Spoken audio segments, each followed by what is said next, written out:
Alhamdulillahi Rabbil Alamin деген кезде Алла Тағала періштелеріне мақтанады екен. Қара, мен пендем, мені ұлықтап жатыр. Мағынасында Alhamdulillahi Rabbil Alaminнің бүткіл әлемдерін жаратқан, жаратушы болған Аллаға мақтау болсын. Ар-Рахман Рахим, ол мейірімді, рахымды ол. Алланы мақтап жатырмыз әлі. Алла Тағала және айтады екен, пендем мені ұлықтап жатыр.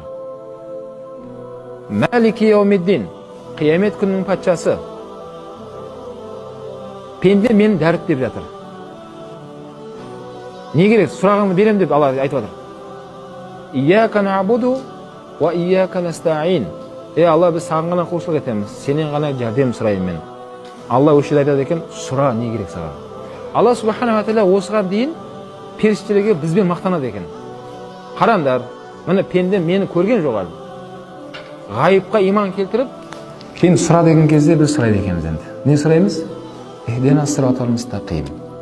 Мағынасы, Алла Тағала, мені өзің тура деп тапқан, өзің тура жолына салшы. Қандай жол? Сиротал лазина ан'амта алейхим.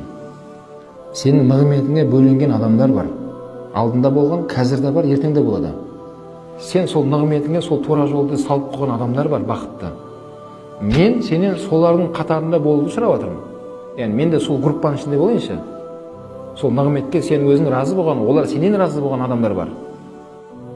Мен сол топтың ішінде болуымды нәсіп етші деген сөз. Ан'амта алейхим.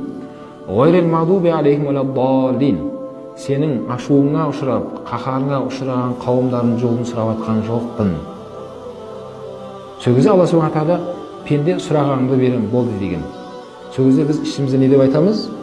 Амин дейміз.